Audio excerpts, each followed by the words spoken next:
Hey again, YouTubers.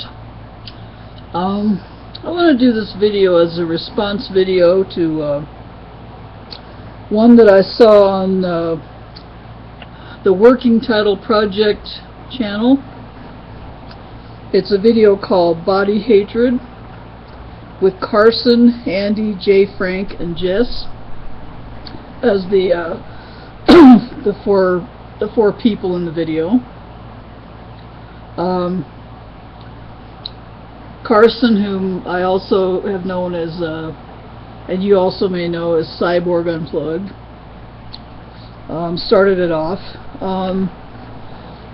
And I listened to what everybody had to say, the issues around body image and body hatred. And speaking for myself, I've had,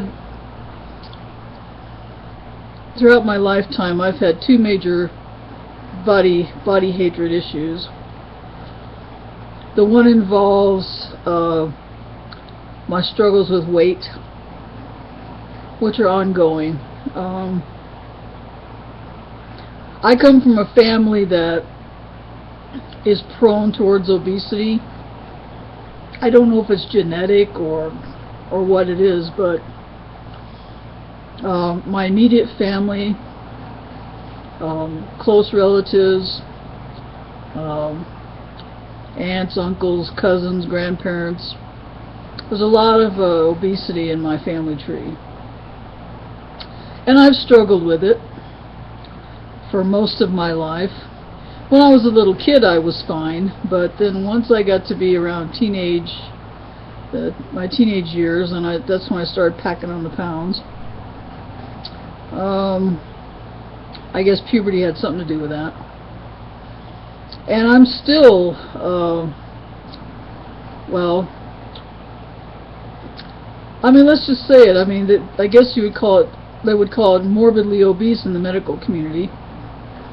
I am about 3 times what I should weigh, which is not good. So I've struggled with my weight most of my life, and then when I hit puberty, or rather when puberty hit me, then I had the body dysphoria, the gender body dysphoria started coming into play. And oh, I hated getting my boobs. That was the worst part. Getting my boobs and and getting those periods. Oh, when the periods started and the boobs grew out, I was miserable. I was just miserable. And I learned to live with it. I wasn't happy about it, but what else could I do? I learned to live with it. And the thing is, with my breasts kept getting bigger and bigger. At one time, I got up to a size 54F, an F cup, of all things. My boobs were huge, and they were hanging down to my navel. It was terrible. For somebody who never wanted boobs in the first place, it was even worse. But I think that was largely because I put off wearing a bra as long as I could until the folks at my junior high school let my parents know in no uncertain terms they didn't want me coming back to school until I was wearing a bra. So so then I started wearing bras, and I hated that. And so when I could get away with it, I didn't wear one, which most of the time meant that I had to stay at home. I didn't have to wear one around the house. Maybe that's how I became a homebody. But so those are my two main issues. I mean, I guess that really covers everything. The gender issues and the weight issues. And I didn't really find any relief from those issues until, was it February of 2008, when I was able to get a breast reduction surgery done. I told the doctor, make him as flat as you can, make him as small as you can, and he did. I got down to like a size 44B, the B cup, which is manageable. I'm not totally thrilled with it, but it's better than a lot better than it was.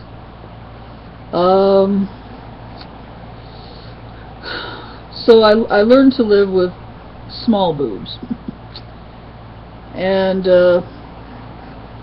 it was soon after that I was diagnosed.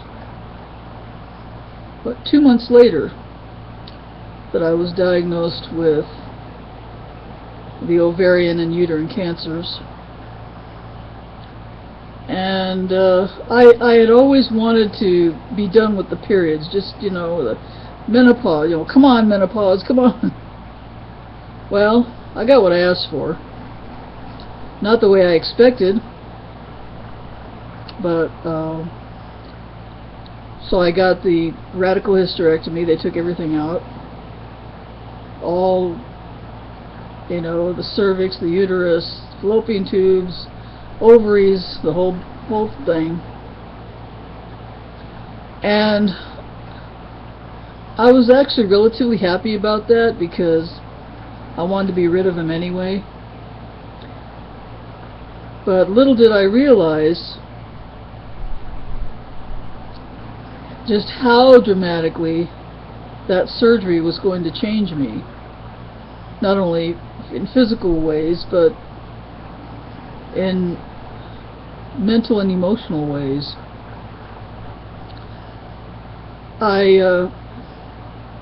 Within months of the hysterectomy, I became very lethargic, very lazy. I didn't, you know, I got to the point where I didn't really care that much about anything. Even things that used to interest me, I lost interest in. I didn't really feel like doing anything or going out anywhere or socializing, anything. I just kind of got I got an I don't care attitude at that point. I didn't even care whether, you know, I woke up in the morning or didn't. I'm not saying I necessarily wanted to die. I didn't really want to die. I just didn't care, you know. Every day was like every other day, and it was like I was living in this constant, I don't know, I guess it would be like a black and white movie, you know, where my life was just black and white. There was no color in it. There was no joy, no zest for life, nothing. It was just really dull. Very dull. Black and white and dull. And my wife Maggie noticed that. And I remember one 4th of July when we got together with family for a 4th of July barbecue down in New Mexico. She was crying to her sister. I think her mom was there too. I think they were visiting. And she was crying to them about the change in me since my surgery. That she said it's just like I'd given up. That's what she was crying and saying, that I had given up, and that I just didn't seem to care about anything anymore. And it's true. That's how I was. I just, you know,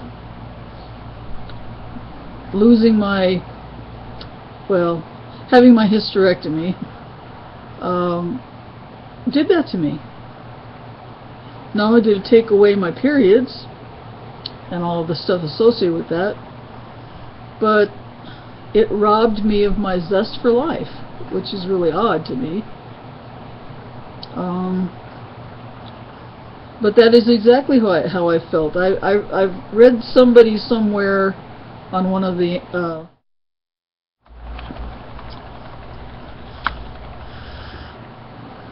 on one of the websites I was at for women who've had hysterectomies, somebody described it as feeling emotionally blunted. You know, like a dull knife or something, you know, emotionally blunted, like, you know. And that's the best way I think I can describe it, emotionally blunted. And I've been like that for the last 5 years since my hysterectomy. And since the hysterectomy, I've gained quite a bit of weight. I'm packing on the pounds. And I've kind of joked about feeling like a, you know, like how sometimes you'll see people take their cats and get their cats fixed, and I'm like a cat that's been fixed. You know, they put on all that weight after they get fixed. That's what happened to me. I joke about it, but it's not really funny. It's definitely not a laughing matter. 5 years down the road, you know, my body has readjusted, and I'm quite happy now that I got rid of my female sexual organs, my reproductive organs. So that's good. I'm actually kind of glad they're gone. Now I don't have to worry about getting ovarian cancer or uterine cancer or cervical cancer anymore, because all those parts are gone. So that's good, but now I'm dealing with the aftermath, and so I'm working on getting some testosterone replacement therapy to help deal with these issues, these physical issues. You know, no libido, being really tired all the time, and just feeling a general malaise. So if I can maybe get some testosterone cream or gel, something that I can rub on. I don't want injections. There's these transdermal pellets that they can put in. No, I don't want those either. I don't want anything I have to put in my mouth or under my skin. I'd rather just do cream or gel, and that's safer to me. So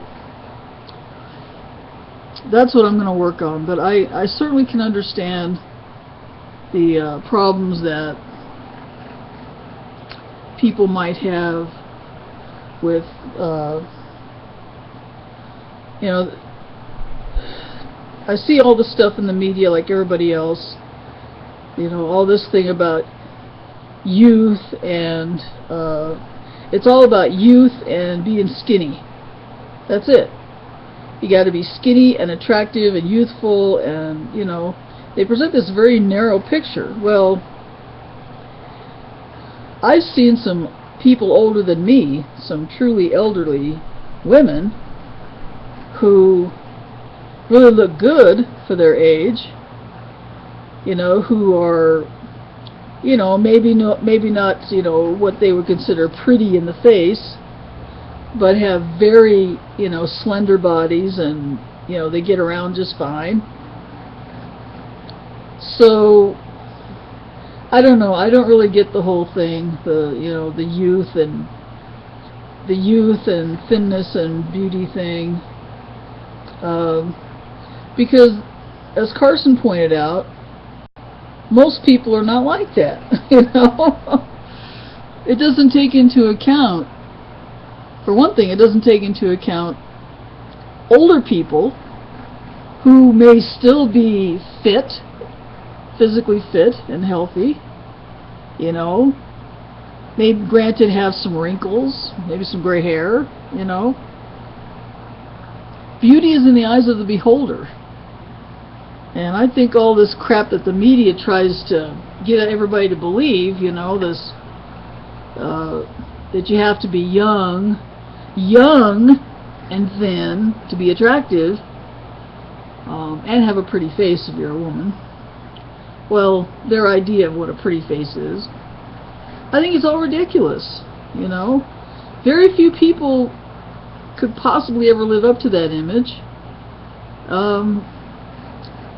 And I just, you know, I think the whole thing is sad. It's really sad to me that young women and young men, from what I was hearing in this other video, that there are quite a number of, Carson stated that when he was, that he had like 50% of his patients, as a psychologist, 50% of his patients were men with eating disorders. I was like, ooh. You know, you don't think about men having eating disorders, but they do, apparently. So, anyway, I just want to add my story to the mix and my opinions. So, there it is, and I hope everybody has the rest of your weekend is good, and I'm here with my dogs, and I'm perfectly happy. I love my dogs. I love dogs in general. You know, they're just their life is so simple. You know, we should all be more like that. You know, the dogs accept people for whoever they are. You know, they don't judge people. They don't judge anybody. You know, they don't care what you wear, what you look like, where you live. They don't really care about any of that stuff. All they care about is that they're loved and tended to, and that's, you know, I think that's all any of us can really wish for, you know, to be loved and, you know, and looked after. And you can see in the background there, that's Roxy. She's our little girl dachshund. She's the deaf one. That's Roxy. Hi, Roxy. She can't hear me. She's a cutie. Anyway, that's all I have for now, and hope you guys have a good weekend. Talk to you later. Bye.